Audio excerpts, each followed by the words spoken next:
Hello, and welcome to our Tuesday evening council meeting. We are joined by, as it just so happens, Lieutenant McGonigal out back there, and he will lead us in the Pledge of Allegiance.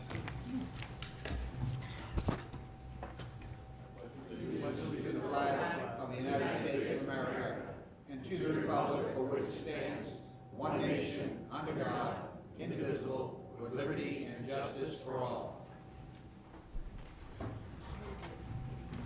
Thank you very much, Lieutenant, and thank you for your service to our city. How long have you been here? Thank you so much. Madam Clerk, I believe we're ready to begin. Thank you, sir. Mr. Mayor, all roll call votes for this meeting will begin with the Councilor of Ward 6. I understand we have minutes. Yes, the minutes of the November 18th meeting. May I have a motion, please? So moved. Councilor Second. Chittum, second by Councilor Sol. Madam Clerk, please call the vote. Councilor from Ward 6? Yes. Ward 7? Yes. Ward 1? Yes. Ward 2? Yes. Ward 3? Yes. Ward 4? Yes. Ward 5? Yes. Motion passed by a vote of 5-0. Thank you very much, Madam Clerk. We're now up to public comment. Any member of the public may make comments regarding issues pertaining to Lewiston City government. This period is reserved for non-agenda items. Public comment is also allowed during individual agenda items. Public comment is limited to 3 minutes per person. Please state your name for the record, and please indicate if you are a Lewiston resident. Because this is the business meeting of the City Council, all questions should be directed to the mayor, who will ask staff to follow up at a future time. It is illegal for the City Council to allow comments related to personnel matters. All personnel complaints should be made directly to the City Administration Office. My name's Melissa Dunn. I'm community organizer, and I'm a resident homeowner on Blake Street. I have a growing concern of escalation of violence, or the probability of violence, because of what I've been witness to in public meeting spaces, not just Lewiston here in the City Council chambers, but other public entities where we have rights to testify. And what we're up against is people who literally threw themselves into crisis, propagandists, and have got into crisis because of incitement from their own doing, which is really strange. I notice the room is not being observed during things like changeover at the different public entities, which subjects testifiers, my members, my friends and neighbors, to experience risk of or threat of violence. And I've had to physically use my body as a bystander or to de-escalate situations, not just in council chambers and the other public entity, but the city hall halls. And I actually come here to take a break from my anti-violence efforts, so I don't have to use my body to mitigate violence in the chambers. And so one thing I think that's important, especially for power holders to know and understand, is that, and repeat this as many times as you need to, we do not exist and we are not alive to manage the dysregulated emotions of raging, radicalized, and violent people or propagandists or people with a high probability of actually carrying out violence or inciting it or recruiting it. Residents, leaders, anyone who testifies, business people, have been subjected to degradation even when there's been proceedings around their building being condemned. And I was assaulted by someone who's involved in the local ongoing, so they know how meetings go, they know how council or the other entities go, and they're involved on various public and federal, various levels. And I was actually assaulted on public and federal property. Now, I am grateful that the victim that I was restricting access to was not harmed, or anybody else in the room. But again, I mention this because of the propensity or increase of escalation of violence. And so it's really important to man the room. And facilitating might mean standing up to observe the room at changeover. And be mindful of when chaos agents are being permitted, while people who are here to observe or testify are being harassed, experiencing degradation, abuse, stalking, things like that. I want to come to a space and have my members here safely Thank you. testify. That's time. Thank you.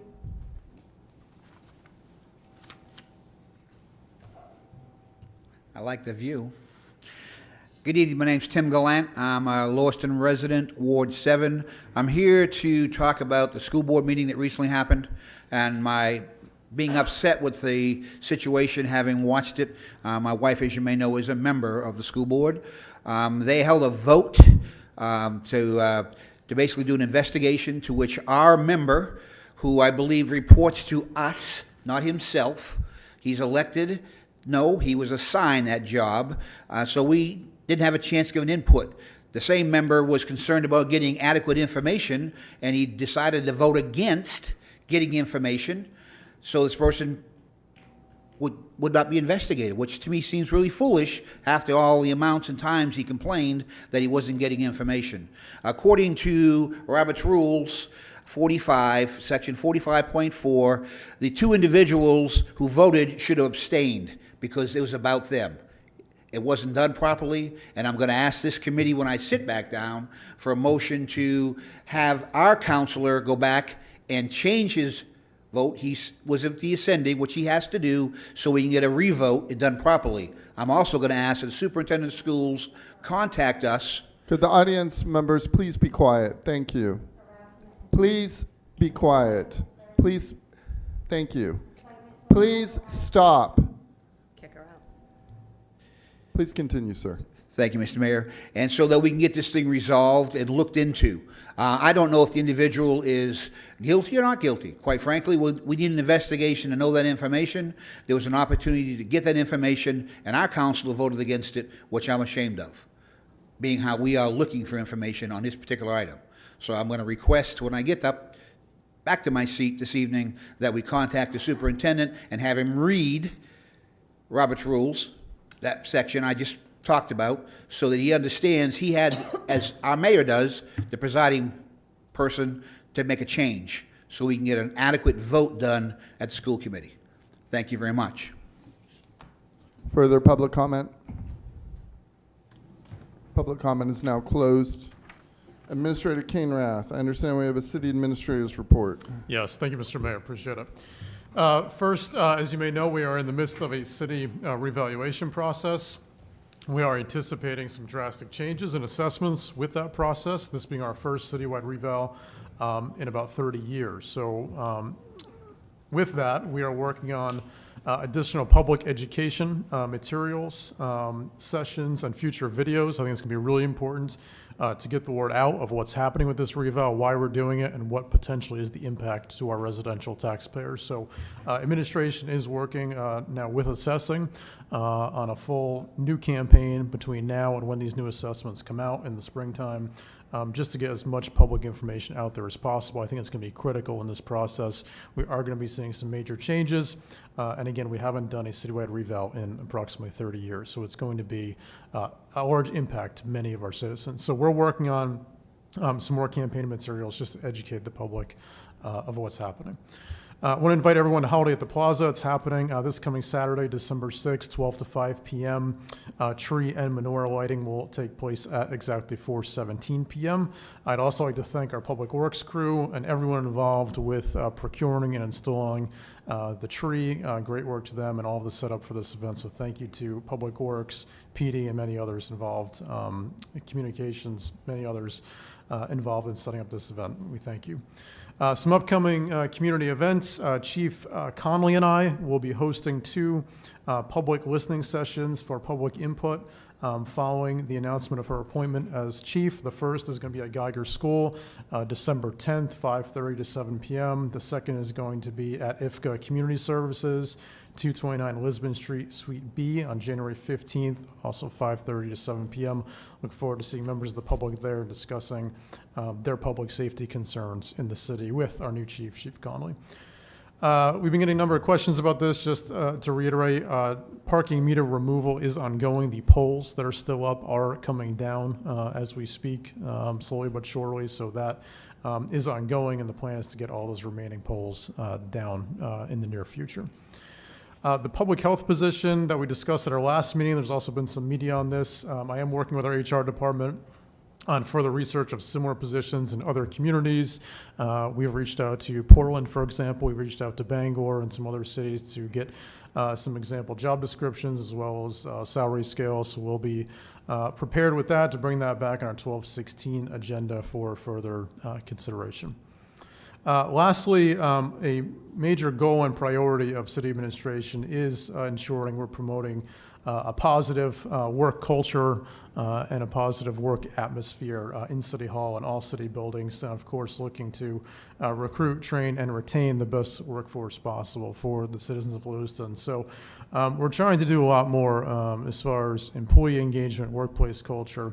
And so in light of that, we are going to be having on December 18th from 11:30 to 1 a holiday season employee appreciation luncheon. We are going to be closing city departments for that hour and a half from 11:30 to 1 to allow all employees to participate in this event. This is something I've done in other cities where I've worked. It's had great success, lots of positive feedback, and no major complaints. So I think this is important to do events like this. It also, what I like to see at these events is departments that may not work closely with each other all of the time are in the same room at the same table together. And a lot of people, it's interesting, are meeting each other possibly for the first time, saying, oh, you work in, whatever department it is. I didn't even know you worked here. So we're trying to develop somewhere that cross-department collaboration and communication, and just, again, really looking to make this a good place to work, and we want that to be our reputation. We want that word to get out there.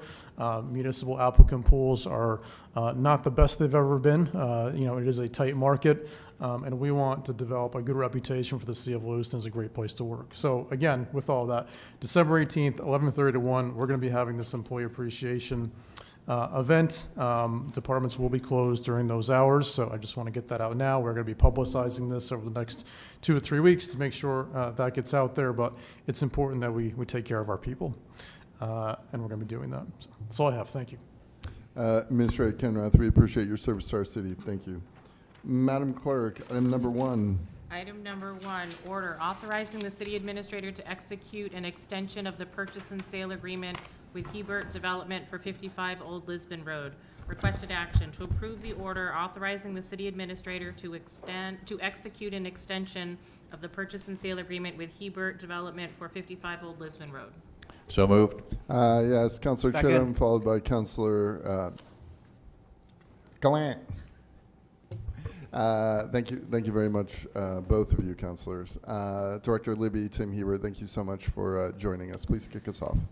Thank you, Mayor and councilors. My name is Nate Libby. I'm Director of Economic and Community Development. I'm joined by Tim Hebert to my left. He is CEO of Hebert Construction and Hebert Development. I'm going to summarize the request briefly and then turn it over to Tim to give brief remarks. By way of background, in July, the council authorized the city administrator to execute a purchase and sale agreement for city-owned land at 55 Old Lisbon Road. That's over 60 acres of land that was tax acquired. Hebert Development and the City Economic Development Office have worked closely in the intervening period to support their feasibility analysis of building a substantial housing development on that parcel. In October, they reached out to our staff and gave us an update of where they were on their end of things and requested an extension of their due diligence period. From there, we worked with Hebert to establish terms for what would be accomplished during that period, and we feel like we're in a good position to support the developer in this venture. We think this is a positive new development for the city. It hits a lot of city council goals and priorities that you share in terms of creating housing that's attainable and affordable at market rates for a wide variety of family types and family household incomes. And so for those reasons, we are asking you to support the extension. I'll turn it over to Tim to give a brief comment on where he's at and what he's hoping to accomplish. Thank you very much, Nate. Good evening, Mr. Mayor, Council. My name is Tim Hebert. I was born and raised here in Lewiston, Maine, and my construction company, Hebert Construction, has been in Lewiston since 1943. As we look towards building a dynamic and engaging live, work, play community, our vision remains bold: to create a space where people live comfortably, work productively, and enjoy recreational amenities in a thriving community. To ensure we deliver that vision correctly, we are requesting a 1-year extension of our due diligence period. We are asking for this time not to delay, but to align our design with the complex realities of the site. As we have engaged with the land, we have identified 5 critical hurdles we are currently solving. First, we are addressing access and utility easements. These legal constraints dictate where and how we build. We've begun and need to continue coordinating closely with neighbors and abutting property owners, utility providers, to ensure infrastructure improvements support the site without compromising our design goals. Second is traffic. As we attract residents and businesses, we must balance growth and mobility. We are proactively planning smart traffic solutions and pedestrian-friendly pathways to keep the community connected and safe. Third is the complexity of public and private ways. We are working to align municipal requirements with private interests to create seamless connectivity, specifically looking at road models that reduce environmental impacts while providing traffic calming. Fourth, we are planning for adjacent industrial growth. While economic growth is great for Lewiston, we need strategies to buffer our residential areas from industrial noise and traffic to maintain the neighborhood character that these developments demand. And finally, we are working through zoning. We are collaborating with city planners to modernize zoning codes, looking at heights and setbacks to enable flexibility without sacrificing safety, and while also creating more green space for the residents of Lewiston. These challenges are real, but they're solvable. With thoughtful planning and this additional time for due diligence, we can transform this site into a model for integrated living. This project represents a true housing for all opportunity, where we see the chance to make affordable, middle market, and market rate housing in one single community. The design goals of the project are sustainability and long-term design concepts that will improve the community of people who live here, as well as maintaining the costs of the structure in perpetuity.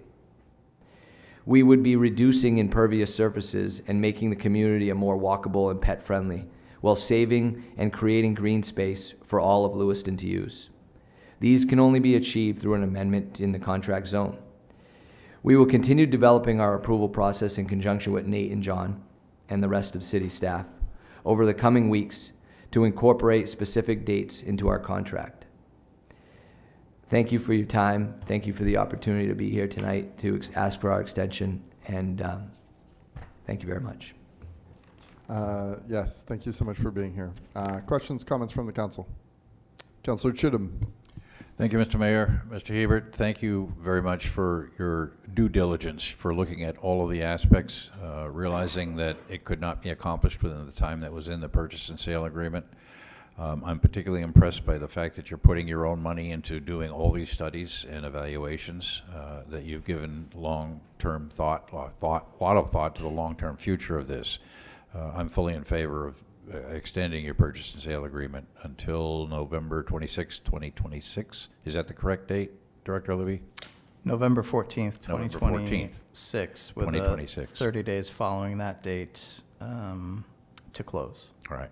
Thank you. So I appreciate all the work that you've done and the thought that you've given to this project. Thank you. Thank you. Councillor Roy. Thank you. Thank you for being here. I love the project. I really appreciate you going out to the neighbors and really working with them to see what works and to take their everything that they have in consideration to make this project work. It's really important to be a good neighbor, and that really, really hits home for me. So appreciate that. We're now heading to public comment for this agenda item. Back to the council. I appreciate your commitment to Lewiston. Thank you very much. Thank you. Madam Clerk, please call the vote. Council from Ward 6? Yes. Ward 7? Yes. Ward 1? Yes. Ward 2? Yes. Ward 3? Yes. Ward 4? Yes. Ward 5? Yes. Motion passed by a vote of 7 to 0. Have a great night. Thank you very much. Item number 2. Item 2, order authorizing the transfer of funds from the 2020, 2021, 2022, 2023, 2024 bonds and a portion of a 2022 fund balance project not needed in the amount of $949,000 to the Lewiston Auburn 911 Communication Center. Requested action to approve the order authorizing the transfer of funds from the 2020, 2021, 2022, 2024 bonds and a portion of a 2023 fund balance project not needed in the amount of $949,000 to the Lewiston Auburn 911 Communication Center. May I have a motion, please? So moved. Counselor Chittum. Second. Second by Counselor Najin.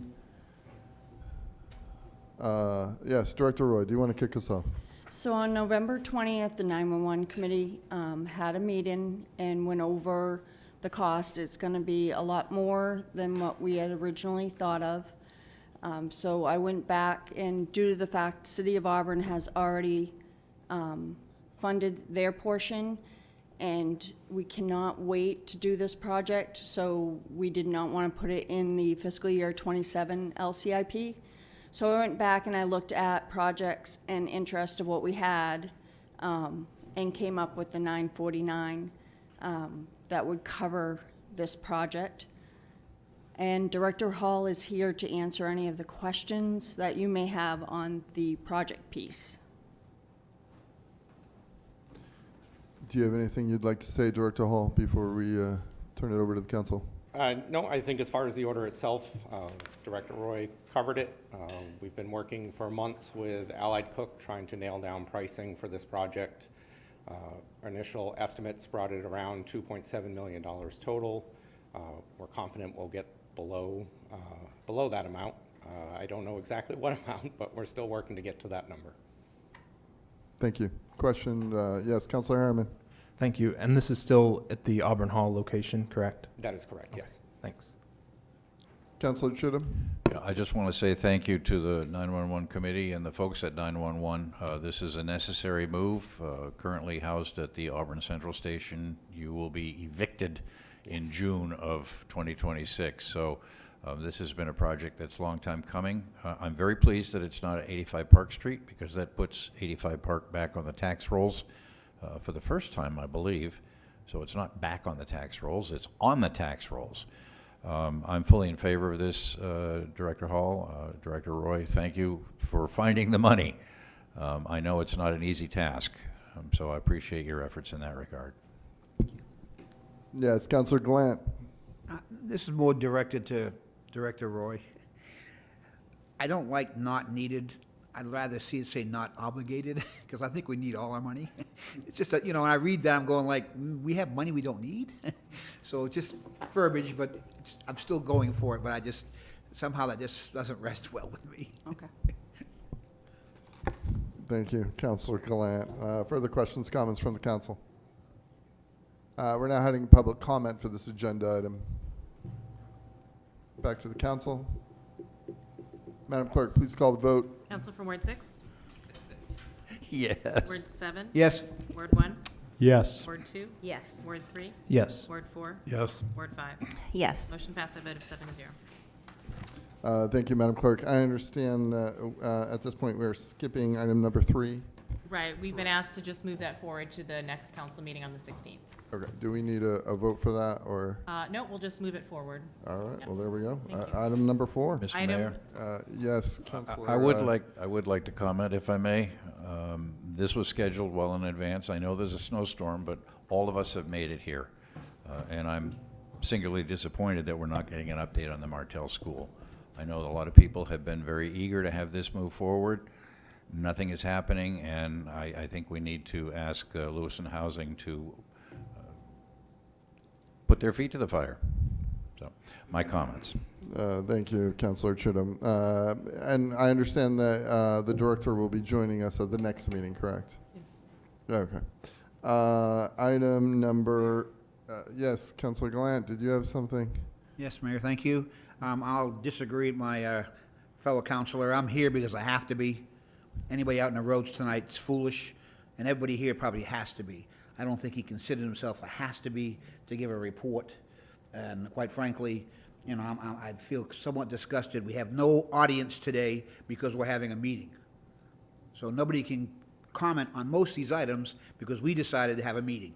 And I don't see anything on here that's life-threatening, that we're all going to just fall apart and not happen if it didn't have a meeting today or pushed off. That's my opinion.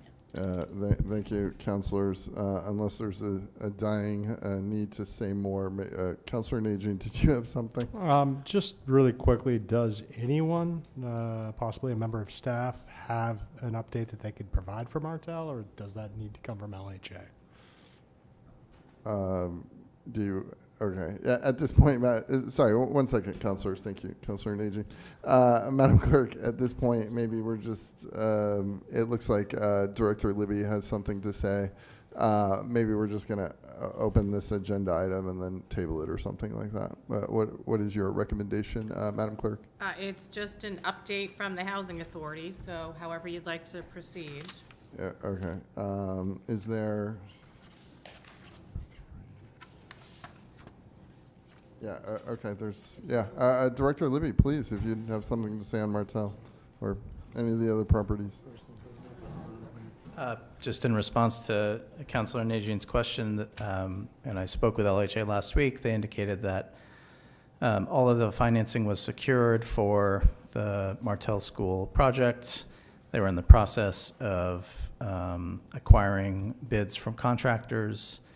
There is a piece of the main housing component of the funding that has a final review step that they're engaged with presently. I got the impression that this review step is not far down on some wait list, that they are presently engaged in finalizing the release of funding. And so that is a very quick update on what I know about the Martel project. Thank you, Director Libby. Appreciate it, thank you. Yeah, sorry, did you have a question or were we I was good? just stating my appreciation for some form of update for the Martel School. Thank you. Excellent. Okay, I think we've just received an update. Thank you, Director Libby. All right, Madam Clerk, we will still invite the good director to join us on the 16th. Yes, and we do understand that there's a storm here. And thank you for coming, Councilor Gallant. All right, I think we're on item number 4, Madam Clerk. Yes, item number 4, informational update on development of the next 5-year CDBG Consolidated Plan 2026 through 2030. No action required, presentation item only. Manager Ruth, thank you for joining us. John Blay, thank you for joining us as well. I'm just tech. I think Okay. All right, well, I appreciate the help. Good evening to the mayor and city councilors. Thank you so much for having me this evening. Catherine Ruth, the Community Development Manager. We have a very brief presentation through a PowerPoint, which incorporates information from the informational memo that you received. The first 3 pages of the informational memo are incorporated in the PowerPoint. The last 4 pages are historical information only for your knowledge and background if you're interested. And the 2 pages from the outline is involved in the PowerPoint. So we'll begin going back. There. Very good. John is going to zip me through this. So basically, the consolidated plan process is for community development block grant funding. This is a process that happens every 5 years. It's very important that we go through this process and incorporate as much public input as possible. This is the plan that allows the spending of all CDGB funding over a 5-year period. So that is a lot of money and very important to our citizens and especially to public service agencies and all of the individuals that work on projects to benefit the community. I've also listed Home Investment Partnership Program here. Technically, it's not part of the consolidated plan process. However, most of the monies that we get to meet the goals that are in the plan for items dealing with homes and housing come from the Home Investment Program. So both programs work together. Going to the next slide. The City of Lewiston has received direct CDGB funding since the program's inception in 1974. We are the 2nd largest city, so we get an entitlement amount which assists our city as well as other cities in the state of Maine that receive this entitlement funding. And we receive that because we have a high percentage, as all cities do, in the state of Maine, of low and moderate income individuals that need assistance to grow and develop their skills and to be able to be in a better environment. And so there are some smaller cities too that acquire the funding. We used to get $1.3 million, and you had a really hefty, wonderful program. In fact, you couldn't find enough things to spend the money on back in those days, but now we're down to around $788,103 for the last several years. And so that still provides for a lot of good funding that helps people. The three goals of the CDGB funding program is, one, to provide decent housing, and this comes straight from the HUD requirements. I always call it decent housing.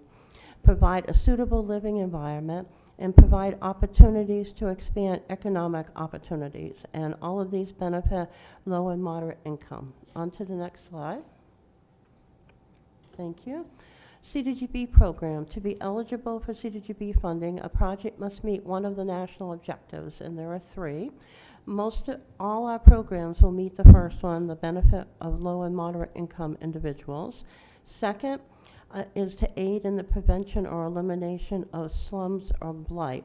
And so once in a while you'll have a project in which you've taken over property through tax acquired process or somehow obtain the funding, and you have a dilapidated building.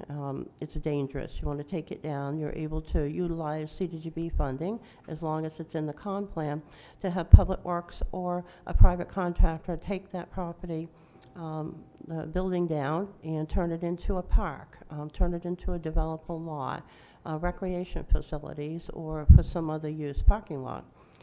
So there's been a few projects over the years that have been a benefit in that category. And the third is to meet an urgent need that poses serious and immediate threat to the health and welfare of the community. And the one that always comes to mind to me from being up north is that communities would have a problem with their water source, and it would be drastic in an emergency status, and they would get urgent funding through the CDGB program. Next slide. Thank you. What is a consolidated plan? And this acronym is one that at least you can see it, CON plan. So people will call the consolidated plan for 5 years the CON plan. It helps to determine the activities and organizations to fund, and all CDGB activities that we want to fund have to be included in the CON plan. If something new comes up, it's not in the plan. We're unable to do it unless we go back and amend the plan, which is a very lengthy process. So when you put items and put all your goals and objectives together, you want to make sure you're broad enough to cover everything. And that's where all the citizen input comes in, and going into your community outreach, your data collection, and your research. And so we'll be meeting with a lot of different groups, organizations, doing surveys and assessments. And basically, the consolidated plan is a 5-year strategic plan in which we plan out the use of the CDGB funds that we will get to benefit the citizens of the community, to benefit the businesses, to benefit everyone. The first year is the action plan, which I brought into you earlier this year. So when we put together the strategic plan, we'll also be doing the action plan. Next slide, please. Thank you. We're developing a consolidated plan, and that's where public participation is very important. So we'll be having some informational sessions, and this is where we're going to go out to the different neighborhoods and meet with people. And I believe this will be very helpful in selling the lead program too, because a lot of people have not heard of that unless they're a landlord that pays attention to the different funding sources. So we've had some good lead projects over the years, but we do need to reach the citizens that need to have lead removal in their homes. So this will be a good avenue. Social media posts, which we know everybody likes to do, except maybe a couple of counselors and myself. City website will have updates, and we'll have surveys. Next slide, please. Thank you. For citizen participation, the Citizen Advisory Committee, our CAC committee, is a 7-member committee appointed by the mayor.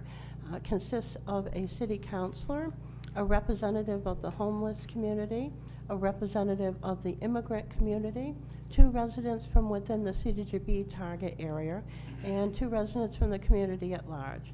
And the mayor did an absolutely fantastic job putting together the CAC committee that met earlier this year. They were totally dynamic and very diverse, so we got a really good plan out of that. And we had a wonderful chairperson, Pauline Gudis, who kept everything moving along. Next slide, please. The target area for CDGB, although there's some other areas that are listed, like a neighborhood revitalization area in the choice neighborhood, we focus on the target area for CDGB funds in census tracts 201, 202, 203, and 204. And you'll see on the diagram, this is the area in the downtown industrial areas along the river. Next slide, please. In determining community needs, we'll summarize that we'll have considerable research, which involves not only the consensus, but research, data collection that we'll get, and data collection we already have from the public service agencies.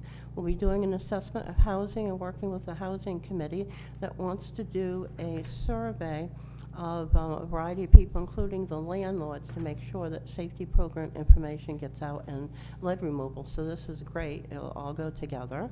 We'll establish the priorities, set goals, and strategies. Next one. Thank you.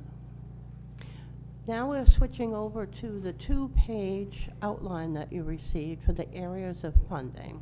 And so this is all contained in your PowerPoint.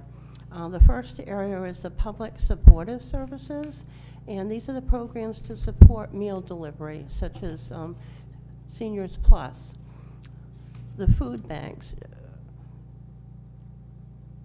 Jubilee, Trinity Jubilee, educational advocacy, healthcare services, senior services, all of the public service agencies help in those areas. Next slide, please. The next area of funding is community development. This has your public facilities. That would be different items in which you would have buildings or properties that you would develop. Infrastructure, which is your water and sewer programs, as well as sometimes drainage. Nonprofit facility improvement, a perfect example of that is the Seniors Plus kitchen. That is a magnificent one. Public works projects, which again can be water, sewer, road projects, drainage, and targeted code enforcement. And the targeted code enforcement, as well as the other areas, are very important. The targeted code enforcement provides for inspections of those properties which are looking at allocation of GA funding for the rent, or the security deposit program, which is from the home program, which helps in this area. Next slide, please. We're getting down to the end of the areas of funding. We have housing again. And this is investment to increase and preserve affordable rental and homeowner housing options, as well as to rehabilitate and renovate existing buildings. And this is an area where the lead funding can help. Our loan fund has been very low for the last few years, and so we've gotten down to an area where the amount of money is not enough to stabilize the fund. At one point, you had a huge fund and took out, because you had so much money, took out over $500,000 and did a lot of projects. So since I found this in February, when I started working on CDGB, I've been looking around for grant funding, and as we know, grant funding has really dried up a bit this year, but it's starting to come back, so I'm starting to get some notices and everything for all the sites I've signed up for. So at some point, we will find funding to put into this account. We cannot take the regular CDGB funding and put it into the CDGB economic revolving loan funding. It's not allowed. We've checked that out with HUD. But that doesn't mean we can't find other funding to put into that fund, as well as to allocate some funding that could be a match through the CDGB program. So we're looking at these options now so we can do more in this area. Next slide, please. Homelessness is another area of funding, and we all know that this is a very important area that you dedicated a lot of time on, and had amazing success with all the different projects that are going on. Public service agencies really help with the CDGB funding with homeless.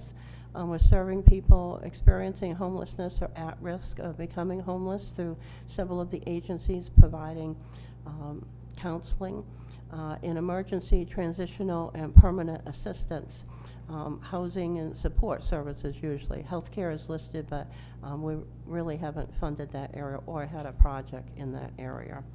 Next slide, please. We're at the last slide. The last slide has the steps and timeline that we'll be going through. The assessment process, which is going on right now, November, December 2025. And the CAC committee will start meeting at near the end of December. The development phase is December of 2025 through January 2026, in which we'll have a very, very draft plan, but establish some general priorities, some goals and strategies from information that we're getting from a variety of people. Consulting and collaboration is February through April of 2026. There'll be presentations to the boards, committees, city council. We'll be going to the public hearings that you have in the budget process and mesh this all together. So when people come and they're interested in the con plan of the CDGB budget, they don't have to go to 2 meetings, they can go to 1. There'll be a 30-day public comment period. The plan will be finalized in April of 2026, incorporate all the different comments that we get, allocate funding, and set it up in accordance with the HUD computer system. And then the adoption would be in May of 2026. It'll be the City Council's last public hearing and be in conjunction with the budget and submit the plan to HUD. Thank you very much. Any questions that you have? We appreciate the very thorough presentation. Yes, Councilor Chittum, did you have something? Thank you, Manager Ruth. I appreciate, as always, all the work that you do on behalf of the city and for the city. Do you have any sense that HUD funding is going to be drying up, or that have you had any indication that the CDBG program will no longer have the vibrancy and the volume that it has had in the past? We do hear this. However, there are so many different agencies and communities contacting their senators and U.S. representatives that one branch of the government is looking at cutting the funding, one branch of the legislative body is looking at adding to it.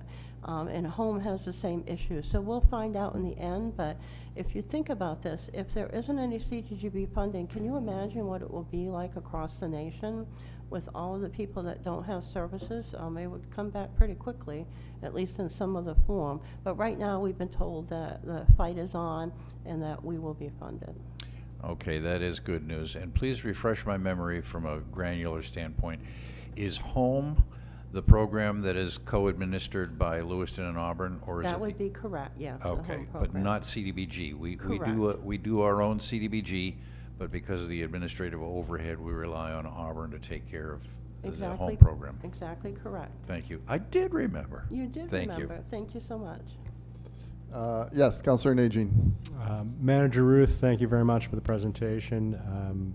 Thank you for what you do for the city. I do have a quick question about our scheduling for CAC this year, because it's usually a sprint that we jam into like a 4-week window, and I'm wondering if we're going to have that spaced out a little bit It's gonna- differently because of the fact that we have this happening, as well as it's pretty intensive, I think, the way that we were doing it before. So. Yeah, exactly correct. It will be spaced out. Last year as well as the year before. It was jammed right in, and we had an intensive period, and the year before and maybe before that. So this year we're going to start and try to have a meeting in December, and then have regular meetings all the way January, all the way through, until the plan is done and the CDGB funding has been allocated by the committee. Brilliant. Thank you so much. Thank you. Okay, hold up, we're almost done. We're now going to public comment for this update.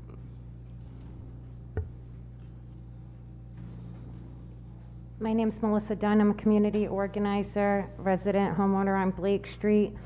Thanks for speaking on this and giving a presentation. I actually led demolition notifications for lead poisoning prevention efforts from 2012 to 2016, and we notified over 4,000 residents within that time. And it's really important because the changeover of tenancy is kind of high. due to evictions and the cost of living and things like that. And so we could knock on one door one month and be a whole entire new family the next month. And so that work's very, very important and very critical because lead poisoning remains to be a problem in our community, especially for the red zone, which happens to be the first 2 targeted runs for Operation Hotspot by the police. And if anybody knows anything about lead poisoning prevention, there's a higher risk of institutionalization or incarceration for people or children who grow up to be adults and had been poisoned when they were children. I do want to express concern about gentrification. If there's not any special attention to counter it, there's the risk or the threat of it.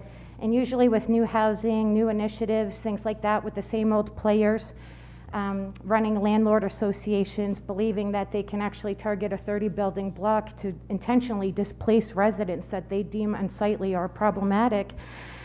And with calls for over-policing and surveillance, and I'm sure people have paid attention to the news and heard the credible threats from people, but our community is already under risk of threats of violence, not just from actual white supremacists, but who's at the White House right now. And so it's really a critical time that we do and work together for initiatives that don't gentrify people and displace them out of their communities, out of their homes, or push them underground to where they can be subjected to violence or trafficked or worse. Thank you. Further public comment? Back to the council. Anything further? No, thank you very much for having us. We appreciate you being here. Doing a great job, thank you. And thank you. Thank you, John. Madam Clerk, item number 5. Item number 5, discussion regarding the creation of a standing committee regarding public safety. Requested action to discuss the suggestion of establishing a standing committee on public safety and to determine a course of action if applicable. Be happy to recognize the counselor. Yes, Councilor Chittum. Thank you, Mr. Mayor. In our packet were 2 ad hoc advisory committee appointments. I'm not certain what the outcome of those have been. Public safety is perhaps the #1 priority in Lewiston, and I'm in favor of establishing a permanent committee. I'm not sure how that would be done. Does that require a charter amendment, Madam Clerk? No, to create a committee, it would be an ordinance amendment. An ordinance amendment, okay. I am concerned, frankly, about having mayoral appointments to these committees. I would like to see the council more involved in these appointments, whether they be mayoral with council approval or simply council appointments.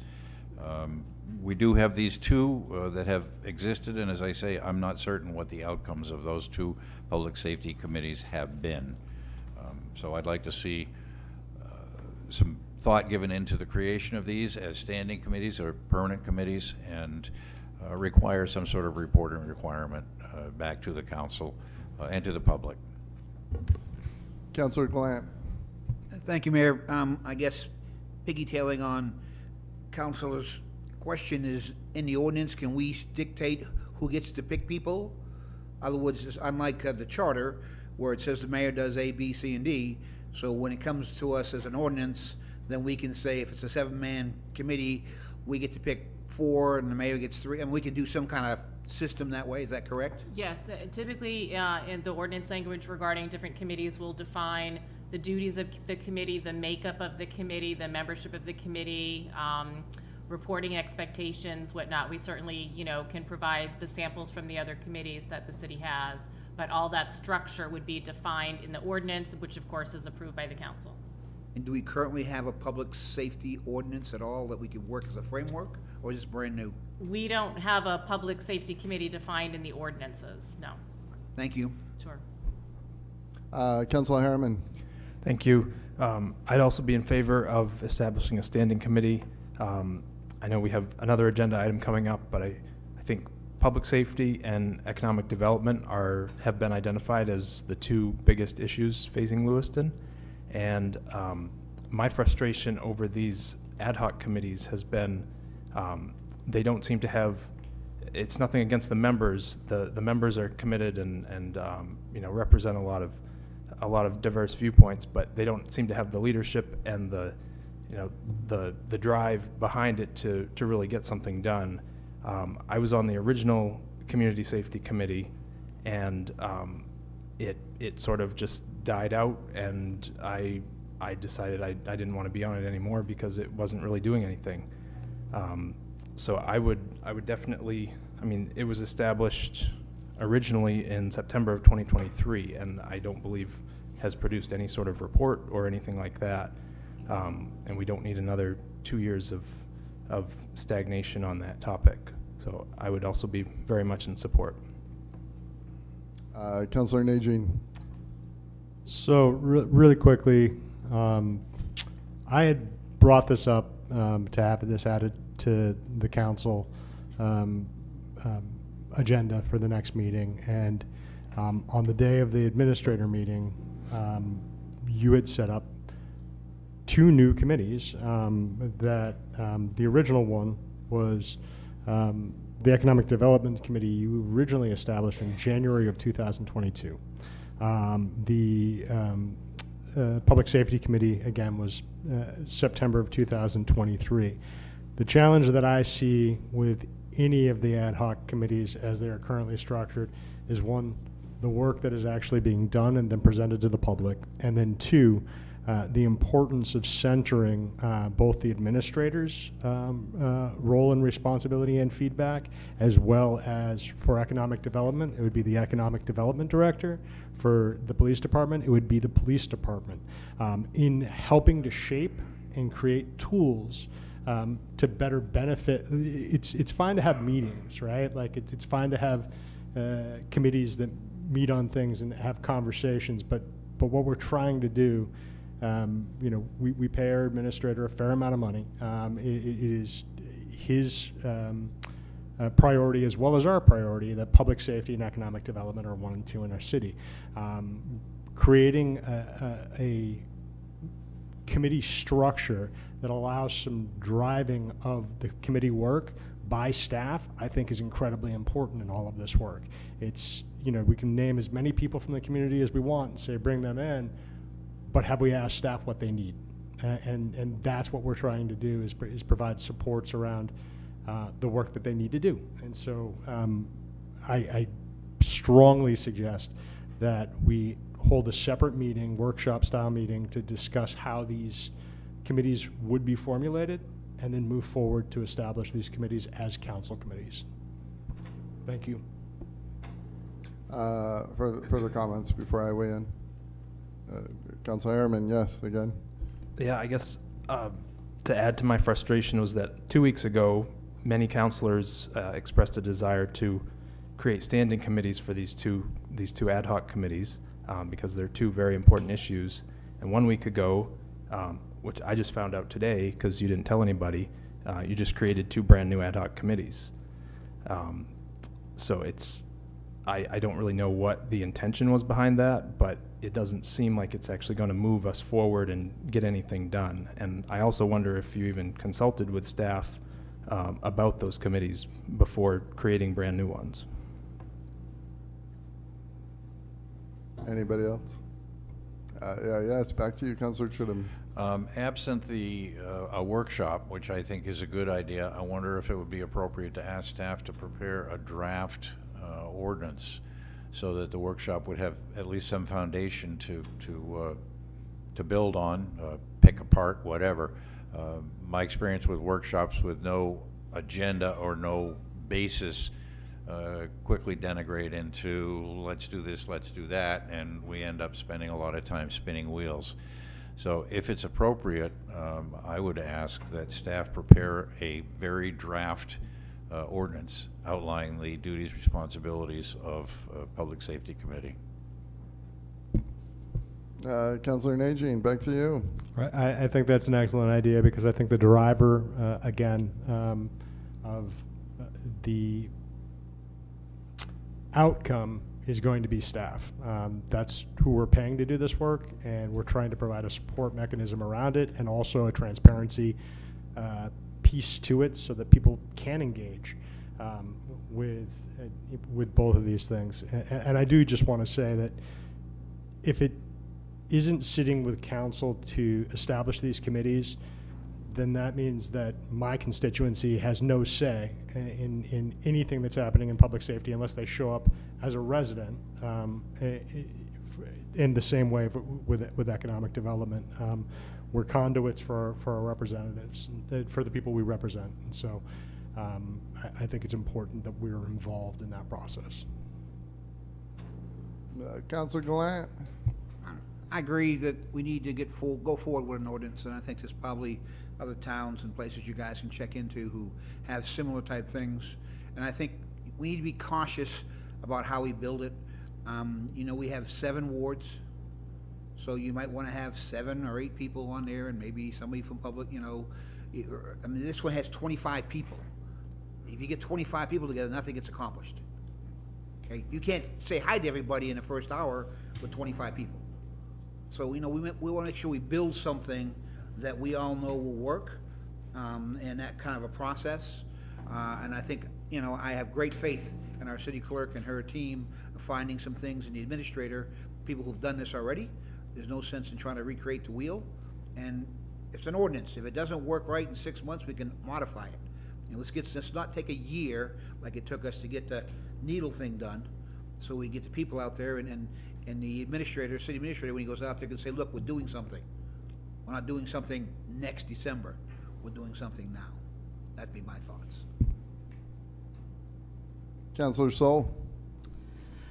I am in favor of creating a standing committee, as long as we get work done with it. Because like previous counselors have said. As long as what? I'm sorry? This work gets done. Because there's, you know, we've had the ad hoc committee, and I'm not even sure if they've met more than once or twice, but public safety is the most important thing in Lewiston, especially right now. So I think it would be important to have a safety committee, but as long as we have dedicated individuals that are serving on it.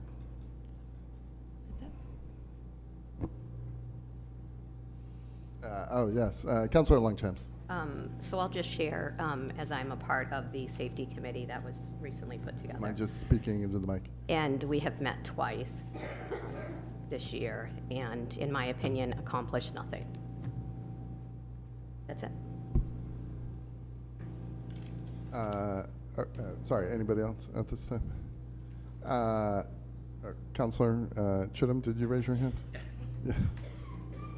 I saw you out of the corner of my eye. You caught that, did you, Mr. Mayor? A couple of ideas to throw out. Have each councilor appoint 1 representative from his or her ward. Make sure that the police department has a fully staffed, or is a full voting member of the committee. Look at other municipalities, as Councilor Gallant has suggested. Define clear goals and objectives in the creation of this committee. Specific reporting periods. I'm sure you can put all that together. The other comment that I wanted to make is a kudos to you, Madam Clerk, because every one of our committees, boards, commissions has different appointment requirements, different terms, and for you to keep all that together and in a cohesive package and understand how all of the volunteers who want to help Lewiston have to jump through different hoops to do each one.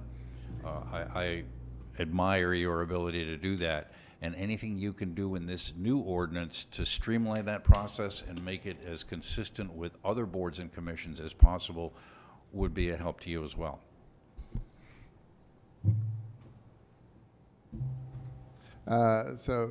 Anybody else? Your turn. What's that? Your turn. I think so. No, I appreciate everyone's feedback, and we're going to keep things focused on public safety since that's the current agenda item. And yes, so Councilor Longchamps is right. We have met twice, and then we, our police chief retired. Am I saying that right? Yeah, our police chief retired, and. At the time, I had guessed right that we would get a new police chief fairly soon, and we did. Really happy about Chief Conley. Met with her this morning, and has agreed to serve on the ad hoc committee. And we're planning to, obviously with the make some sense. We both agreed that it makes some sense to give her a month under her belt as police chief, and then obviously with the upcoming holidays to pick back up meeting in January.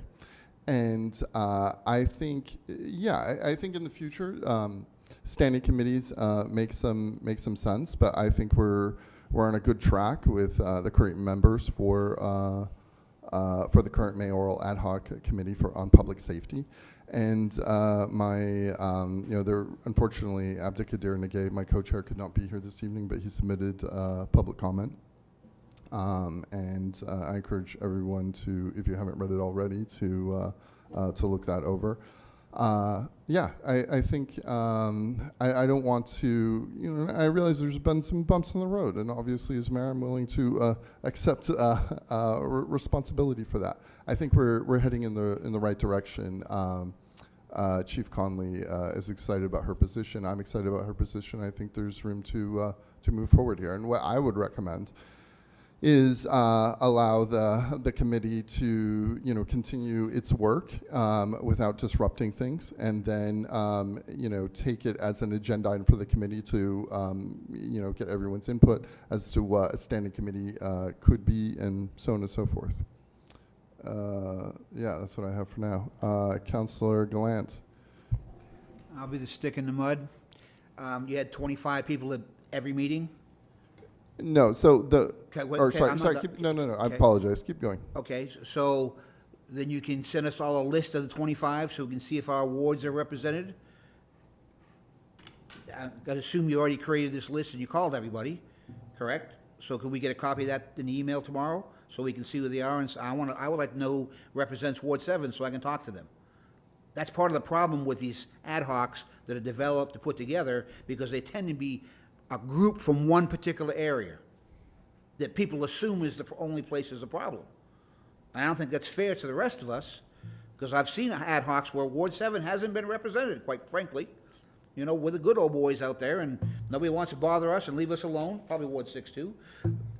So, I think you need to have a standing committee, and that prevents that from happening, so that, when another election comes along and we get different faces and different people, the same people keep moving forward on a committee. They don't get changed because you're no longer in charge and the new mayor wants another 25 people from a different ward or a different section. That's why I don't like these kind of ad hocs. That's why the first ad hoc did not work for housing for the homeless. Okay, they did a lot of great work, but didn't have any direction. The second one, a lot was accomplished because people were dedicated and people were assigned from right here in this group.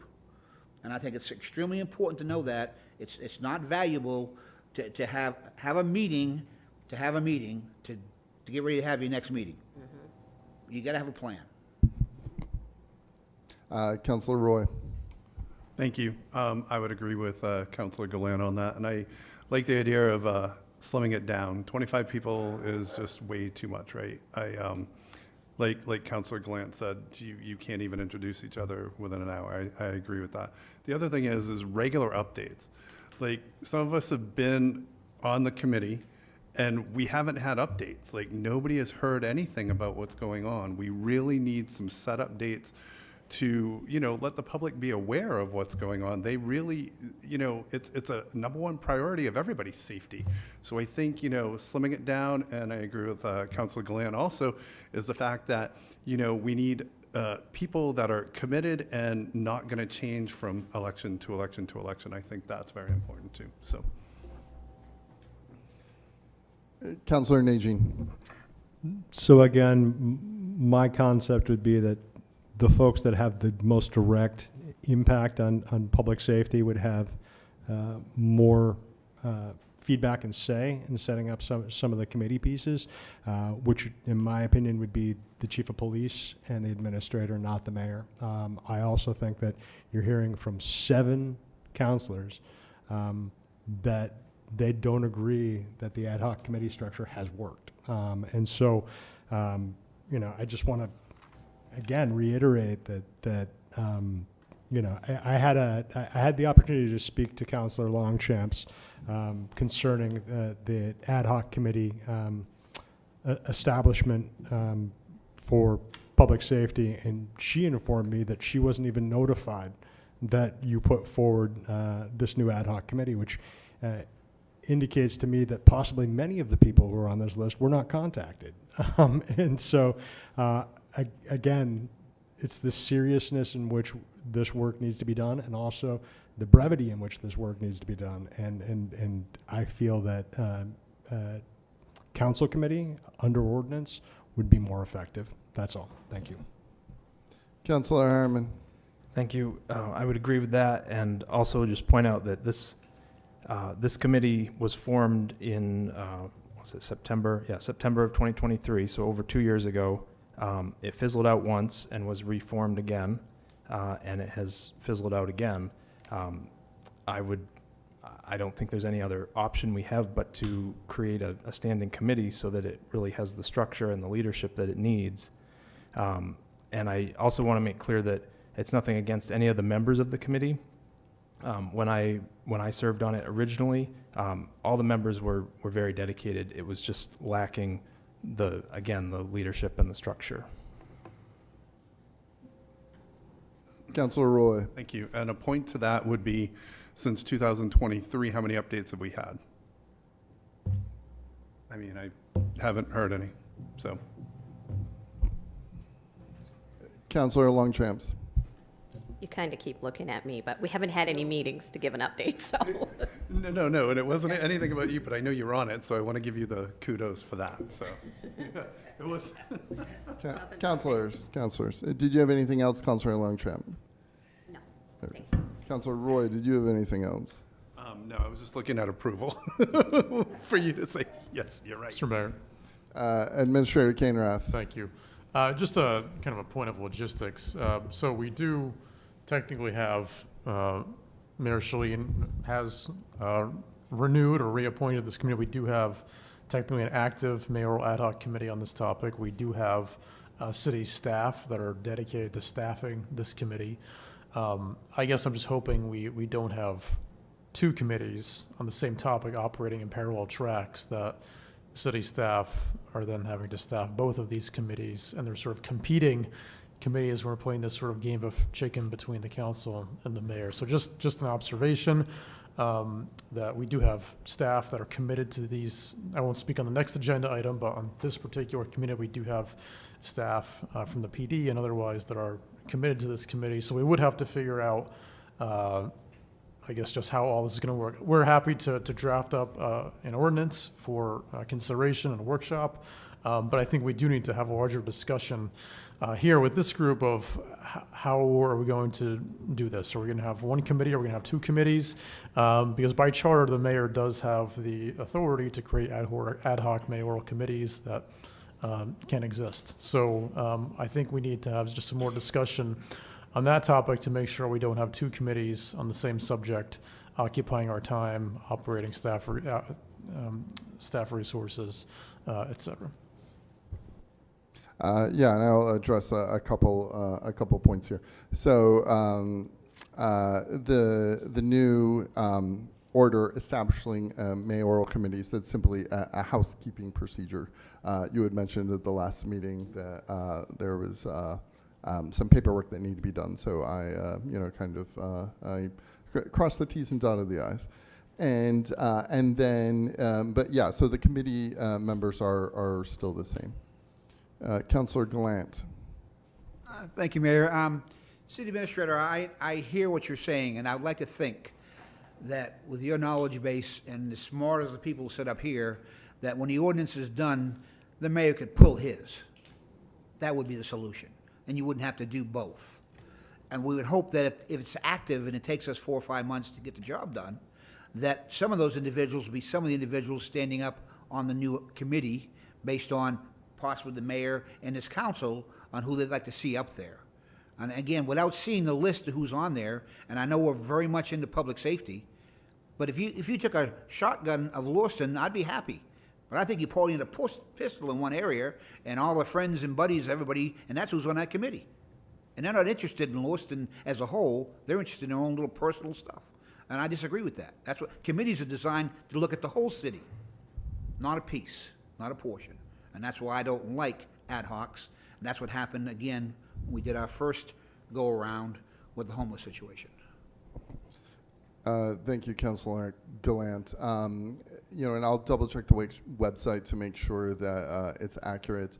But I'll rattle off a few names. So myself serves on it. Councilor Longchamps, as she mentioned, Abdikadir Nagay.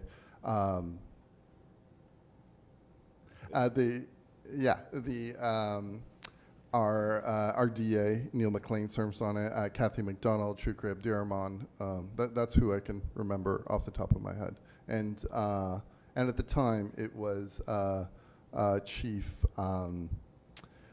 St. Pierre and then Sergeant Brown, along with others that I can't remember right now. Yes, Councilor Harriman. Thank you. I guess, well, to that point, if you haven't contacted the members, I don't know if that really constitutes them being on the committee. And then also to the administrator's point, I feel like we've had the discussion right now, and 7 of us want to have a standing committee and 1 of us doesn't. So I feel like that's a pretty simple answer. Councilor Najin. Thank you, Mr. Mayor. I guess I'll just ask you directly. There are 7 councilors who are representing the will of the body concerning a standing committee. And I know that you're very interested in this ad hoc committee structure. If we work towards a standing committee, will you fold the ad hoc committee into the standing committee structure? Or will you continue to run 2 separate committees? Thank you. I'll be happy to answer your question. So, I at all times want to work in good faith with the council. And, it's hard not to see this as an attack that was brought forward by 2 councilors who were just censured. And, I received a scathing email from the Ward 3 councilor that I wouldn't even send to my worst enemy.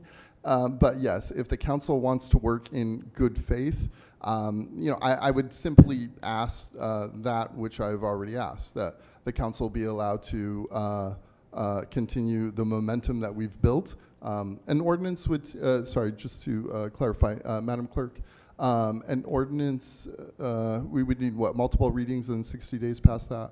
2 readings and 30 days effective date after the final passage. Right, so there would be some time for a new committee to be established through ordinance.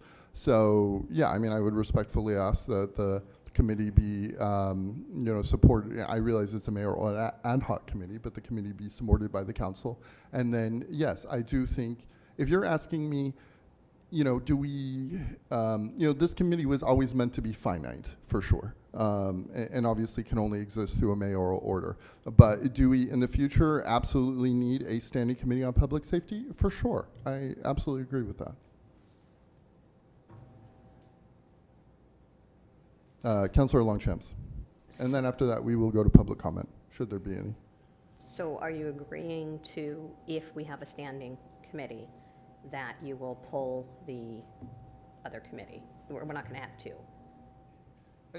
No, I don't, to Administrator Kainrath's point, no, I don't think we need, I mean, we can't have 2 committees, right? Like the police chief, for instance, can't come to my committee and then walk across the hall to the council's committee. Absolutely not. I guess I would like to work in good faith with the council to, let the mayoral ad hoc committee,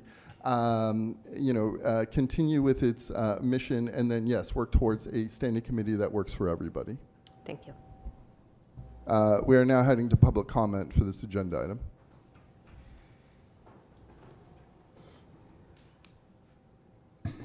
Matthew Egren, Ward 4.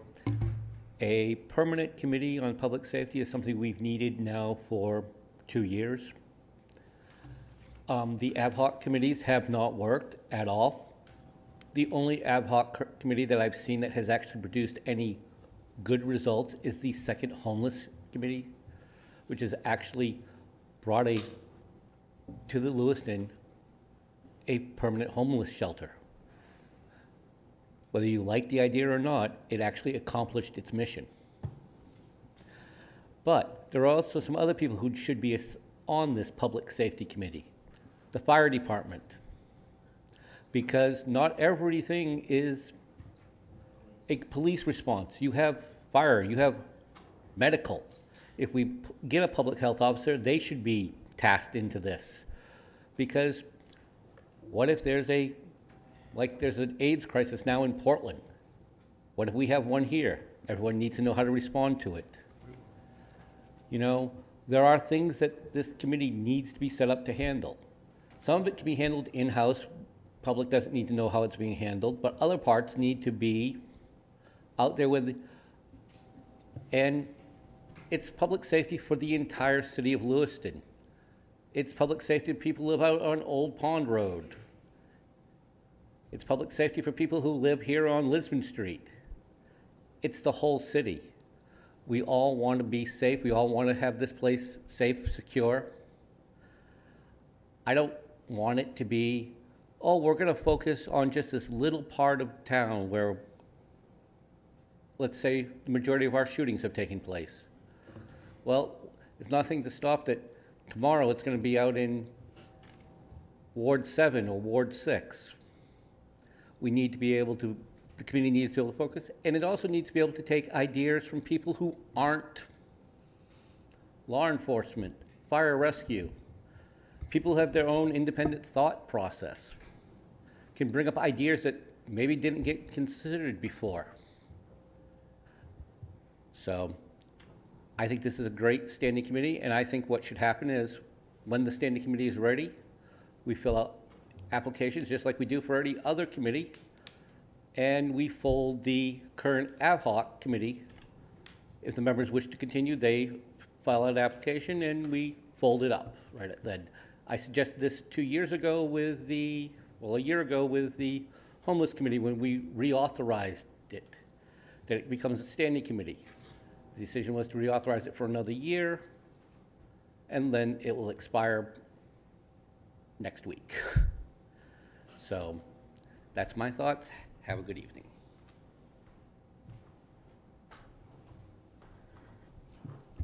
Melissa Dunn, community organizer, homeowner on Blake Street. I am always concerned when we're talking about ad hoc committees or committees in general. It seems to be a process where poor and working class people continue to be systemically not involved or not invited, not included intentionally. And when we do speak about our experiences, they're negated, they're minimized. The issues that we have, actual issues here in community, are not being addressed.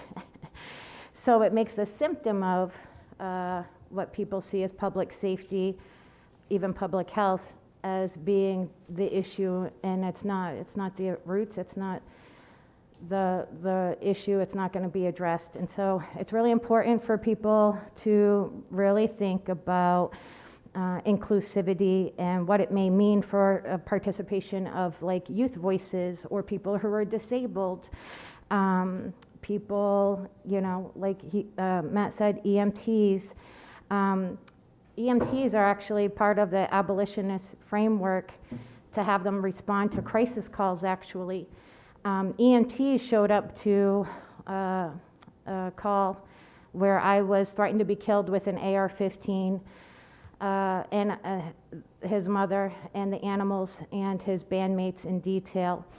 The EMTs here and the police don't necessarily have the training to do domestic violence screenings. And this was months prior to radicalized Robert Card, somebody who was a self-admitted wannabe serial killer, self-admitted wannabe mass shooter, who still has access to his AR-15. And so there's really critical emergency things that EMTs especially have an awareness of, that really might speak to really what's going on here. And it's important. And just my plea to please include poor and working class people. Think about participation in a way to include their voices, because they continue to be not just the scapegoat, but the brunt of the joke. The onus put on them for the narrative of Lewiston, when it's the propagandists actually repeating and upholding those narratives that are false. And, you know, all the while, the people in our community continue to struggle and suffer with the issues that we have. And so we want change. We want change. And we're not going to ordinance our way out of it. We're not going to find our way out of it. It's not going to happen that way. Thank you. Thank you. Further public comment? Back to the council.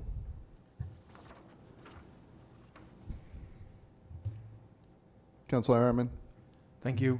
Good ideas on the potential membership of the committee, which I think we can work out at a workshop in the future. But I think the council's pretty clear that we would like to give this issue the attention it deserves with a standing committee.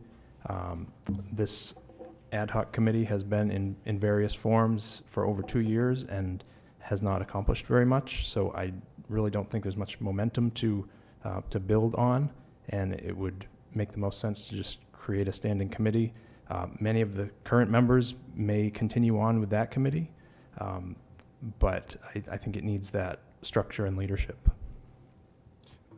We can go back and forth all night, but I completely reject that there's no momentum.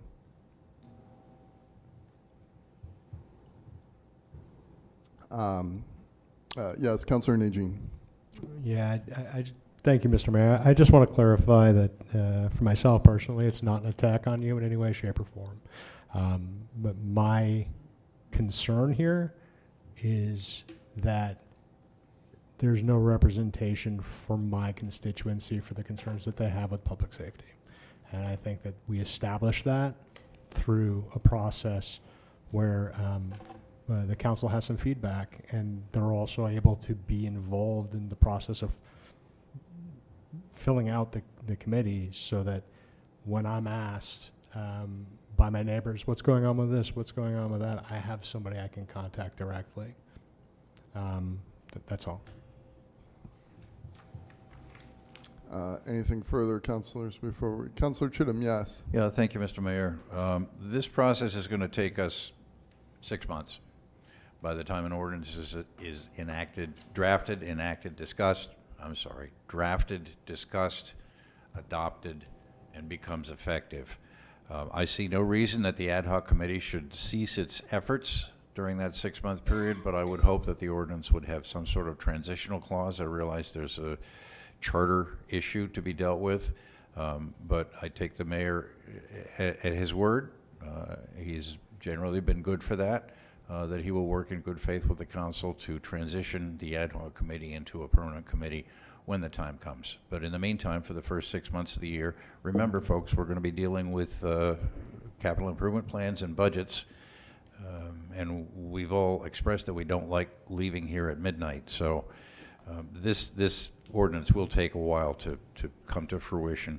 Let's let the ad hoc committee do its job until that point and plan for a transition into a permanent committee. Thank you. I look forward to continuing the discussion.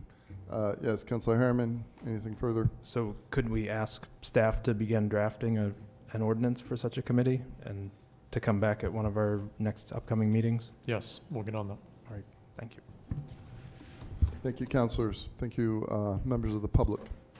Madam Clerk, item number 6. Item number 6, discussion regarding the creation of a standing committee regarding economic development. Requested action to discuss the suggestion of establishing a standing committee on economic development and to determine a course of action if applicable. This is a lot of the same discussion, but yes, discussion from councilors first. Councilor Harriman. I guess I'd point out that this committee's been around since January of 2022, so almost 4 years now, and I don't know that we've seen a report yet. Also, one of the top 2 issues that the city's facing, and I think it needs the attention of a standing committee, and I would also like to see more input from city staff as far as at least the goals and what they need. What they need and want from such a committee. Councilor Najin. Yeah, just to follow up on Councilor Harriman's statement, one of the things that I'm very concerned about with economic development in the city is our focus on, or infill development's incredibly important. I also think that attracting employers that can provide jobs in our community, super important as well. Looking at the lists of committee members, one of the things that stood out, was like, it didn't seem like we had a lot of feedback from any of the trade organizations that actually exist in our community, such as like. I'm sorry, what was that? Any of the From what any of the trade organizations that exist in our city, such as like, you know, like the chamber, for instance. And I think that the goal of this economic development committee, the way that it's drawn out, should be dictated by the administrator and the economic development director. They need to tell us what they need in order to help support them. Like, I don't even know if the Lewiston Development Corp is currently incorporated at the moment, or who its officers are. You know, like there are all these pieces that, like, if we're talking about development within our community, all of it matters. And I think that part of it comes back, like, the people who are getting paid the salaries to do the work, they're looking for a support piece and not another meeting structure. That's all. Councillor Chittum. Thank you, Mr. Mayor. Unlike the Public Safety Committee, this has a dedicated department, and I would like very much to hear from the Economic and Community Development Department about what its goals, to echo Councillor Najean's comments, would be for a standing committee. I think all the conversation that we had about Public Safety Committee applies equally well to economic development, and I don't really see the need to rehash all that. I would formally request staff, again, in all of your spare time, to prepare an ordinance that would create a standing economic development committee to be brought back to us for discussion at a We can do workshop. Thank you. Councillor Glant. I'm going to be politically correct, not very good at this. You know, economic development, if you asked all of us what we thought it was, you get 7 different answers. Okay, quite frankly. And I think that when you develop this and we look Can at you it. just lean into the mic a little bit more? When we develop this and we look into this, we need to think of the big picture. And those up here, and we know because we go into executive sessions all the time, there's a fine balance between having a committee need to know or not need to know. And I would really task our director, when we put this together, that there's an understanding, you know, this kind of a committee, and I've served on 3 of them, in 3 different locations. You know, you either have one that, we need business, we need housing, we need, you know, that's the mentality, but the reality is he should be able to put together a framework of what the city's at, what it looks like, and then we talk about what areas and how we go after and address it. You know, it's again, that's that shotgun effect. If you get a shotgun effect for the whole area, that's not good in this type of committee, because this committee needs to be focused on certain areas. I mean, quite frankly, we'd like to have businesses out in Ward 7. I don't know where we'd put them. Over there by the, off the turnpike, over there. But I'm saying is, we don't really want a lot of business out there. We like our homes, plenty of land, plenty of space. We like to come to town and buy things. So just be cautious that when you put this together, because I've served on both sides, that we put something together that's really driven by what our city administrator and our economic development director's plan is for what's going on. Because you could really chase your tail in that committee all day long, because somebody wants a mom and pop store over here and somebody wants Walmart over here. So I just caution on that. I think it's an important committee, but 2 people who sit in this room are going to have to be the focus point based on their conversations with the public. That's my thoughts. Back to you, Councillor Najin. Thank you very much, Mr. Mayor. I would absolutely agree with you, Councillor Gallant, and I think ultimately, for all of us, development looks like something that's sustainable and increases the tax base, right? We need to increase the tax base. So I'm going to defer to the professionals on that, and they tell us what we need in order to staff it correctly so that they have the supports that they need to get it done. Administrator Kenrath, I don't want to put you on the spot. It looked like you were going to say something earlier about this committee, or? No, I would again just reiterate my same comments on this agenda item. We'd like to work with one committee, not two committees. That's for sure. I think with this one, you know, some of the good news is we did just pay some money for a pretty comprehensive economic development strategy plan to implement. I think this committee could definitely help a lot with the implementation of this strategy going forward, among many other things. But again, I'll just reiterate the same comments. We'd like to really focus all of our energies and attention on one committee, not two for sure. Understood. Public comment for this agenda item.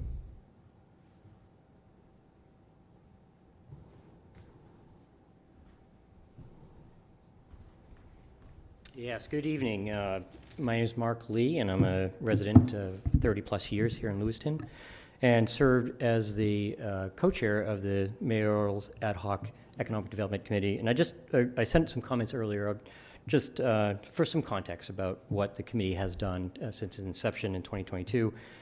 And that was really, it's a group of folks that at the time there was no other competing offer of a development group looking at economic development, and this group formed together and volunteered a lot of time in looking at issues to enhance economic development, something that I think that we all share in common for the city of Lewiston. I don't think there's any competing interest in that. I think we all want that. And so they met over the course of, in 2022, it was a series of 12 meetings, monthly agendas, monthly minutes that were produced from that, covering a range of topics.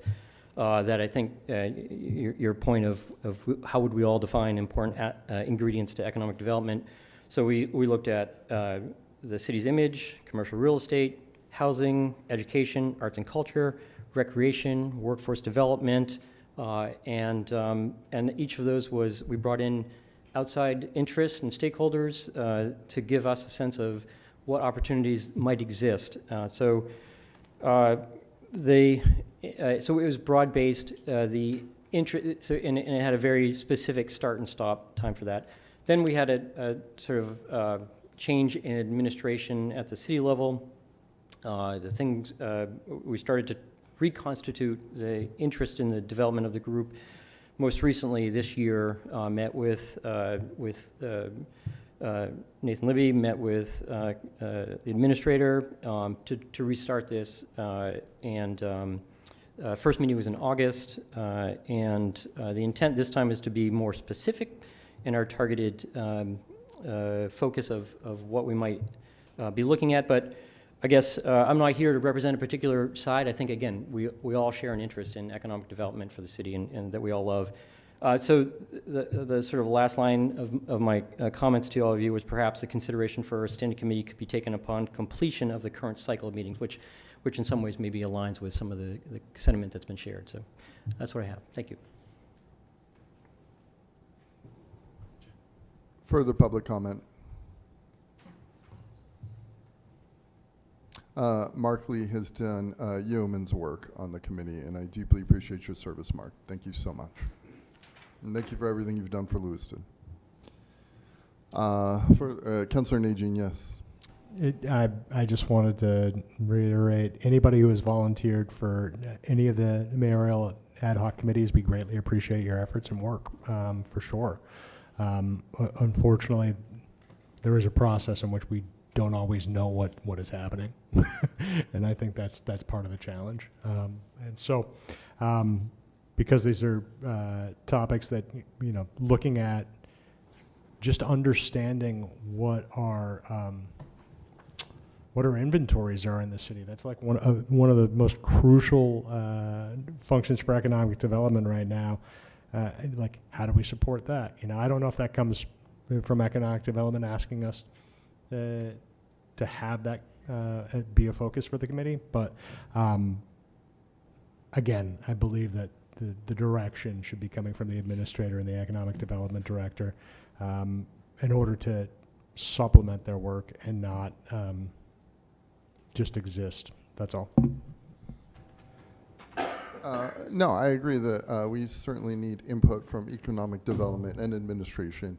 We also need input from businesses in the community telling us what they need, and that's been provided as well. Further comments or questions from the council? Okay, thank you. I appreciate the council's feedback as always. We'll work to make sure, I'll work with the administration, make sure the website's updated and report back here very soon. Thank you. Madam Clerk, I believe we're up to item number 7. Yes, sir. Item number 7, update on the recent issues with public comment emails. Informational update, no council vote required.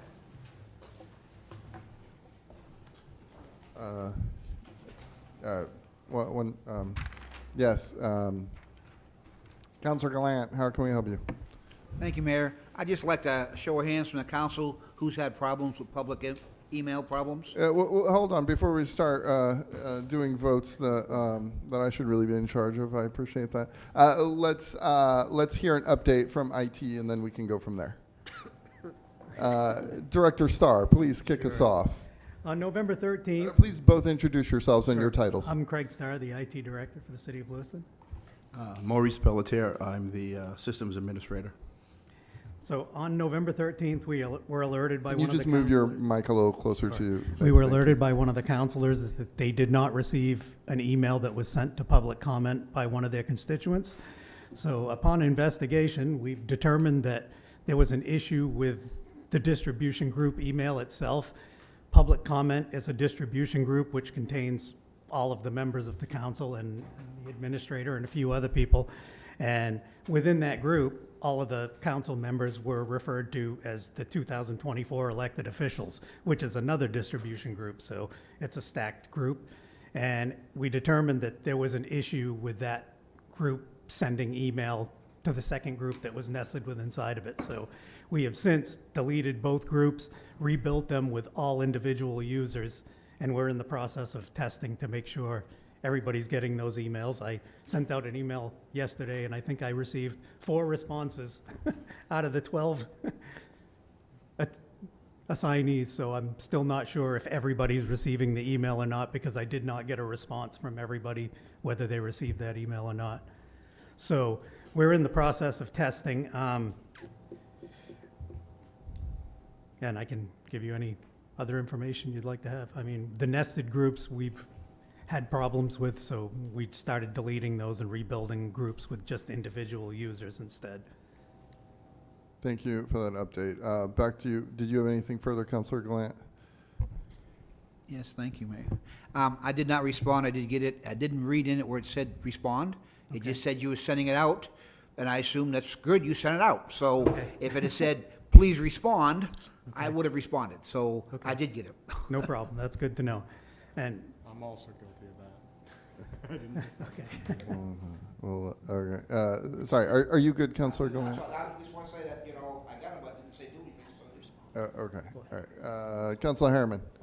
Thank you. I would just add that this didn't just start November 13th. There've been other issues, and not just with public comment, but with, with other emails, other email problems over the past few months. So, like, the first thing I noticed was in mid-September, a couple of constituents reached out to me that they had concerns about the administrators, the search committee for the police chief.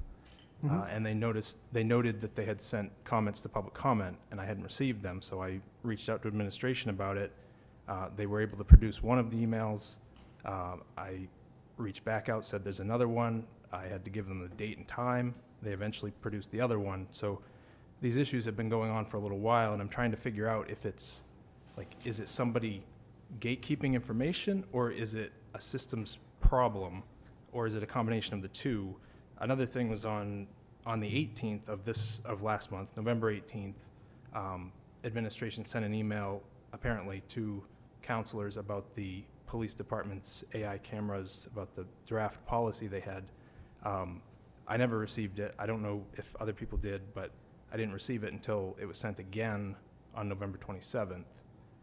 And then in the middle of that was the issue with an employee sent me an email and then deleted it out of my inbox before I had a chance to read it. And then I just kept getting a runaround from staff about, like, it doesn't exist. Yes, it exists. Can I have it? No, you can't have it. You have the other one.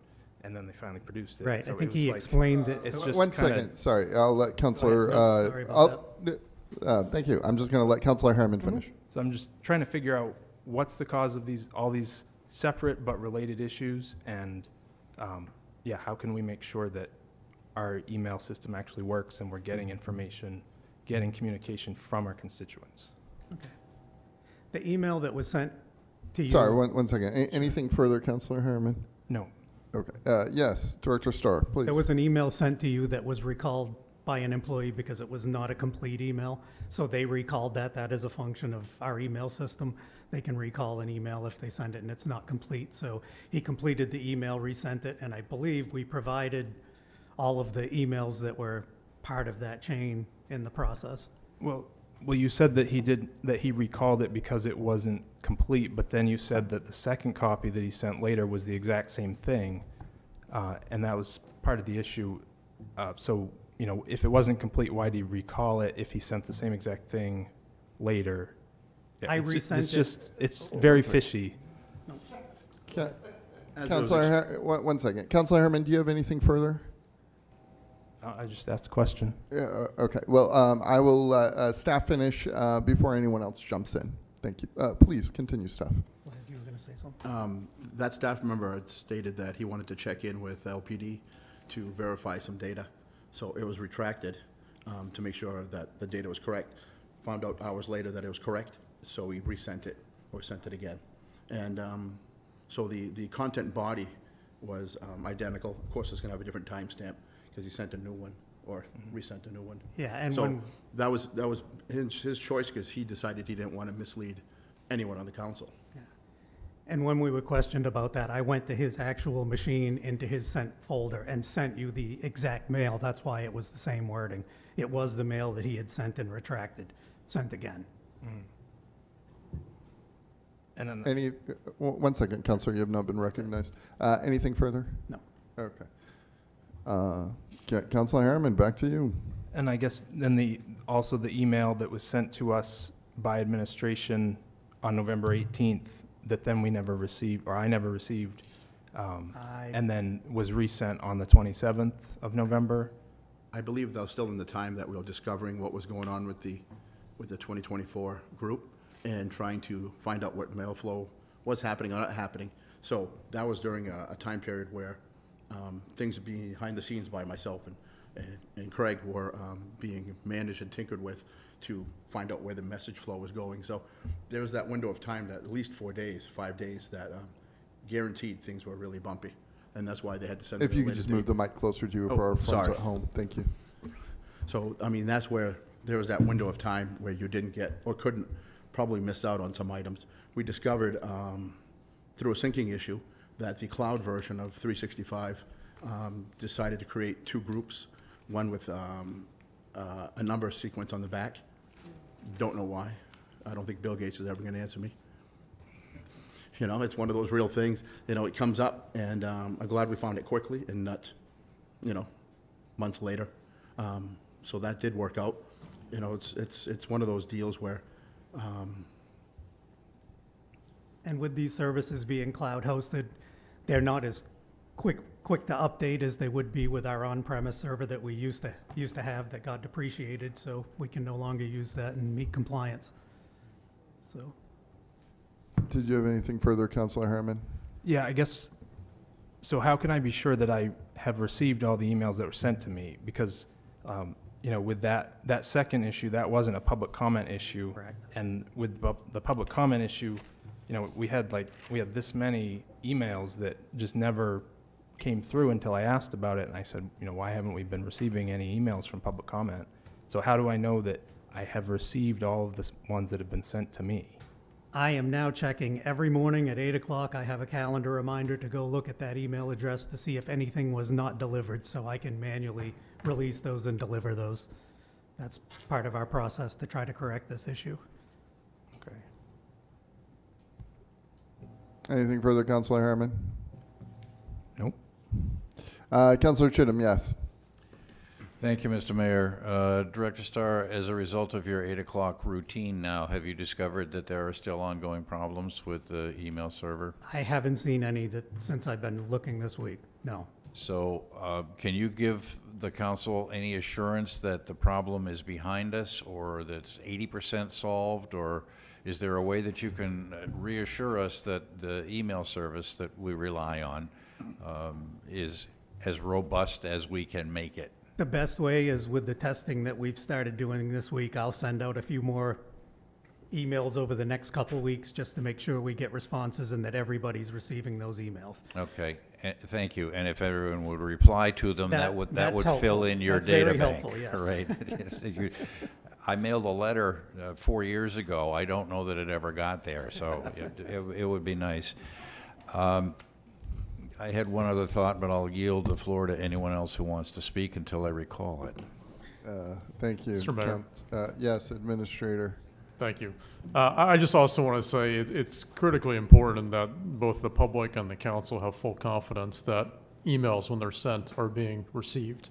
I understand technical things do happen at times, but I want to make sure that we are comfortable and there's full confidence that our email system is functioning, that public comment emails in particular. We have a number of members of the community who are very active in expressing their opinions. We need to make sure those comments are being received. And I hope we can assure the public tonight also that when they send an email to public comment, that it is being received and it's being read by us. So I think we need to make sure we can reassure the public that when they do use public comment, those emails are being received. And I also just wanted to ask, so since the November 13th date, some of those public comment emails that may have been impacted, we've now forwarded those emails to the council and to the appropriate parties. Those emails have now gotten through. So there are no missing public comment emails out there. We have gotten those through. Is that correct? Yes, any emails that were not delivered have been manually released and delivered at this point. Councilor Najin, did you have something? I was just going to say thanks. Ultimately, I know that, like, for instance, my phone application doesn't sync up the same way as my desktop, and so, like, it's one of those things that you never know if it's your system or, and so it's good to know that I wasn't losing my mind, one. And two, thank you for addressing it. So. Councilor Chittum, did you remember what you wanted to say? Sort of. Please continue, Councilor. Thank you. So you are no longer nesting groups within groups. That was identified as one of the problems? Correct. That was one of the troubleshooting steps that they provided, that along with testing an email to the group. And okay. And we currently have a 2024 elected officials group, which includes administrator, deputy administrator, mayor, and 7 councilors. Correct. I believe that's the entire list. Correct. yeah, I believe Okay. that's the entire list, yes. I have a list here somewhere, right here. I can provide you. Administrator, deputy administrator, mayor, and 7 councilors. And that's it. Okay. Will there be a 2026 elected officials group that reflects the composition of the council as of January 2nd, 2026? There is typically a new group created every election, yes. Okay, all right, thank you. You're welcome. And do all public comment emails, are they distributed to at least the elected officials group with whatever year prefix there is? Yes, at this point, it's all the individual users, but yes, it's Okay. the same contents of the 2024 elected officials group. All right, so anybody that writes to public comment, that comment will find its way to dchittum@lewistonmaine.gov. Yes. Thank you. Yes, back to you, Councilor Najin. I just wanted to say, Director, I'm responding to that email now, and you did actually ask for everybody to respond back to it. One thing that I would point out for Councilor Chittum is that, for Council President Chittum, is that Iman Osman and Brett Martell's government emails are on there at this moment, although they probably don't have access to it yet. Yeah, and I was alerted to them being members of that group and removed them this morning. Okay, perfect, thank you. You're welcome. Yes, I mean, IT systems occasionally have issues. Sounds like we had email issues. Sounds like they're corrected. And I appreciate your explanations. And at no point do I think that there was any malfeasance going on. We're going to public comment for this agenda item, or discussion item, as the case may be. Matthew Egren, Ward 4. So I saw Scott hold up a double-sided page of emails that never got forwarded. Do you know what would help solve some of this problem with public comment emails? If we put them on our webpage. They're public comment. People want them to be read. People who can't attend the meeting because it's snowing out and we're here. So why don't we just post all the public comment emails to the website so, one, people know that their messages have been received. Two, the fact that we had a period that there was a page and a half that Scott held up of messages that weren't getting through is scary, because how long, if that had not been caught, that could have gone on for months, that messages were not getting through to people. The citizens out here go, people don't care because they're not responding to us. Well, maybe the reason they're not responding is because they're not getting the emails. But we don't know that. The only people who know that is the IT department. But now if we post them on our webpage, just a little section that says public comment emails, then we'd all be able to read them. I might see something from somebody who has a great idea and go, hey, that's a great idea. Or I'll go, that's a dumb idea, like some people say about some of my ideas. But we need to have some way so we have faith and transparency in how things are being done. I know, like my email 2 weeks ago on the public health officer at least got to Councilor Chittum because he printed it off and brought it in with him. I don't know how many of the others you guys got that message. So I just will go again, put the public comments on the webpage so that everyone can see them. They're public comments, they're not private comments. Thank you. Further public comment for this item. Back to the council. Anything further from staff? Thank you both. We appreciate your service to our city. Thank you. You're welcome. We are now up to the second public comment item, the second public comment period for those that did not speak during the first. Matthew Egren, Ward 4. So we closed City Hall today because it was unsafe out there. City staff's here. You're here. I'm here. Melissa's here. I'm not sure if anyone else. We have officers in the fire department in the back. Why are we here? It was unsafe. We closed City Hall because of weather. There's nothing on this agenda that was mission critical.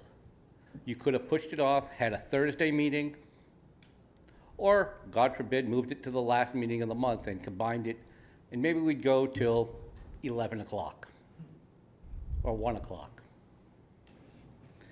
But there was nothing critical on this agenda.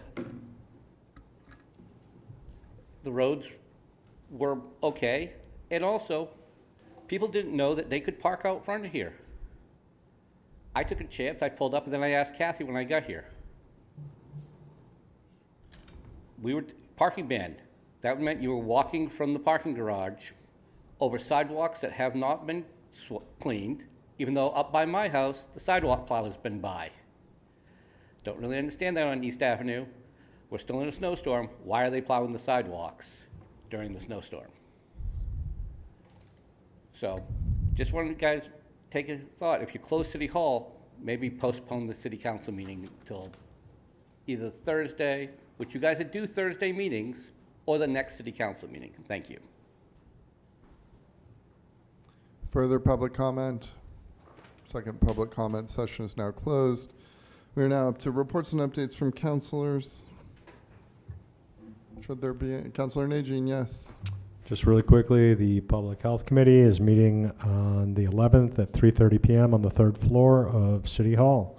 And those are public meetings. If anybody is interested in attending, just letting you know what's happening. Further reports and updates? We are now up to new business, should there be any. Councilor Glant? I'd probably start with a question. Those of us that serve on committees, do we serve for self-interest or do we serve for the committee, for the council? So, sorry, can you repeat your question? I'll give you an example. When we were on the committee for the homeless, we came to the council, you gave us instructions, and we brought it back to our committee. Because that's our job, because we take instructions from the committee. Is that not correct? Sorry, continue, and then I will address. Okay? Yeah. So my concern runs with the recent vote at the school department that we had, and how we go about, if we as a body agree, get our school representative who votes on his own, or maybe yours and his opinion on subjects, without addressing the rest of us with it. He didn't get assigned, he didn't get voted in there, he got assigned there to work for the committee here, for our council. That's his job, just like I'm on a finance committee, or we're on the committee for Androscoggin County. So how do we go about getting the word out to people to make sure that the body is represented, not the individual? That's my question. Can we do that? And how about, do we do that? Can we have a vote, a thumbs up? What would it take to make sure at the next school committee meeting, our wishes, if they are different than what was proposed or done, is heard?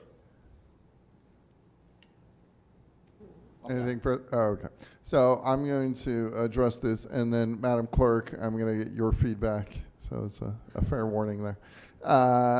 So, yes, I mean, I think, take for instance, and I'm certainly not picking on you, Councilor Gallant. I like you very much, as it turns out.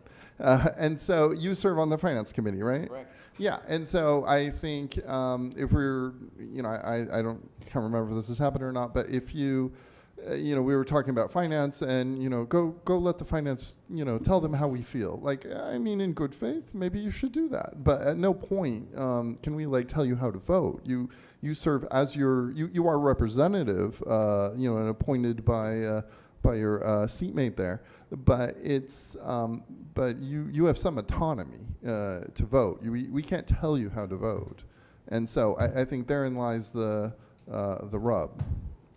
The concern. Sorry, but before I let you, I'm going to just, Madam Clerk, do you have thoughts on all this? Sure. So this issue has actually come up before several years ago, so I'm trying to refresh my memory, and I'm not really doing that really well right now, but it has come up before several years ago. So 3 quick points is, 1, the language in the charter does not refer to the city council member of the school committee as the city council's representative. I'm just pointing out the language.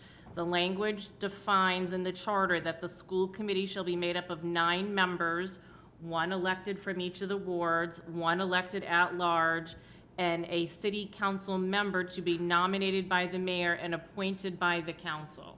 It does not use the phrase city council's representative to the school committee. It says basically a city councilor shall be one of 9 full members of the school committee. So that's sort of issue number 1. Issue number 2 is that the city council member serving on the school committee takes an oath of office as the school committee member. If you remember during our inaugurations, when we were on stage at Franco, on one side of the stage is the city council, and then on the other side of the stage is the school committee. The script for the inauguration, we would swear in every single school city councilor first, and then we would have the council vote to select the city councilor who will serve as the school committee member. And after that person is voted by the council, then that person literally walks across the stage to the other side and stands with the school committee to take a separate full oath as a school committee member. So that's sort of the second point. And then the third point is that the city council member who is a school committee member is privy to all full school committee information, executive session information, confidential material, because they are a school committee member. And there is material that they receive as a school committee member that they legally cannot share with their counselors, if that helps at all. Thank you, Mr. Mayor. Does that help at all, Councilor Glant? Yes, I just wanted clarification. Thank you. Excellent. All right, and I think discussion on this matter is fine, but I don't want to have councilors get into an argument or go back and forth. Yes, Councilor Harriman. Yeah, I think our Madam Clerk covered it, but this came up during my first term on the council. There were some councilors who wanted to direct the city council member who was on the school committee in how she voted, and I believe it was determined by our legal counsel that that did not meet our charter. I have a vague recollection of that. Thank you, Councilor Harriman. Further updates or comments from councilors? Back to you, Councilor Gallant. So I obviously can comment on votes and things that happened, and I want to vote how disgusted I was with our school council's vote at the last committee meeting after all the crying and whining he did about not getting information. And there was a chance for that to happen. Yeah, thank you. Okay. Councilor Najin, did you have something? Yeah, just this is not directly connected to that. A while ago, I had made a little bit of a stink about bus stops and asking for new bus stop installations. One of the things with the routes changing. Bus stop what? I'm sorry? The bus stops, like where the bus stops. Yeah, okay. Oh, installations, is it? Installations, yeah, okay, yes. Thank you. So bus coverings, I guess we'll call them. What are they called? Kiosks. Okay, perfect. So in that process, and I'm kind of directing this at you, Council President, because I'm hoping that you can coordinate me with somebody at AvCog to figure out why the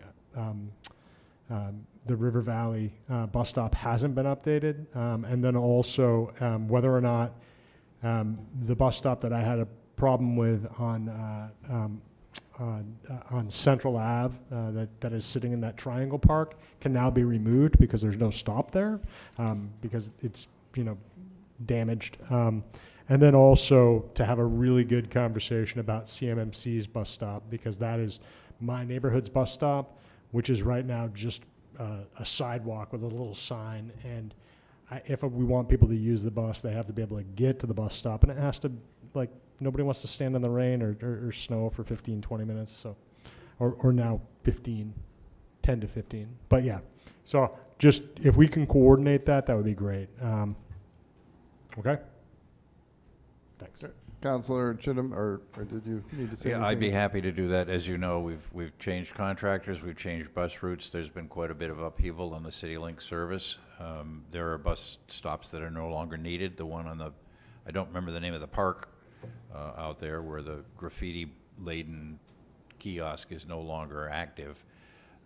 But these are all works in progress, and certainly welcome you to attend any LATC meeting. I would be happy to relay your concerns, but you're welcome to be there yourself as well. When is the next meeting? I don't know. Okay. Are we set, councilors, to go into executive session? I've got an answer here in just a minute. I don't know, because Oh. this is my brain.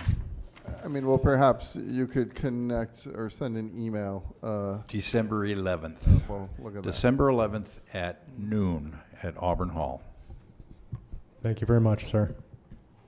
Thank you, councilors. Madam Clerk, I believe we're ready to head to executive sessions. Yes, executive session to discuss the acquisition or disposition of real estate of which the premature disclosure of the information would prejudice the competitive bargaining position of the city. Requested action to enter into an executive session pursuant to Maine Revised Statutes Annotated Title I, Section 4056C, to discuss the acquisition or disposition of real estate of which the premature disclosure of the information would prejudice the bargaining position of the city. And item 13, executive session to discuss labor negotiations regarding the International Association of Firefighters Local 785. Requested action to enter into an executive session pursuant to Maine Revised Statutes Annotated Title I, Section 4056D, to discuss labor negotiations regarding the International Association of Firefighters Local 785. So Have a moved on motion, all please. three? Council, well, we're only doing two for the record, right, Madam Clerk? Correct. Yes. One of the real estate ones is withdrawn because of the weather. You were speaking so rapidly, I thought you squozed 3 in there. Only two. I will amend my motion. So moved on both. Thank you, I'll Councilor second. Chittum, second by Councilor Harriman. Madam Clerk, please call the vote. Counselor from Ward 6? You're up. Yes. Ward Yeah, 7? yes. Ward 1? Yes. Ward 2? Yes. Ward 3? Yes. Ward 4? Yes. Ward 5? Yes. Motion passed by a vote of 7-0. Thank you very much, Lewiston. We're heading into executive session. We're going to see you at the Holiday at the Plaza this Saturday at 12. Have a wonderful evening.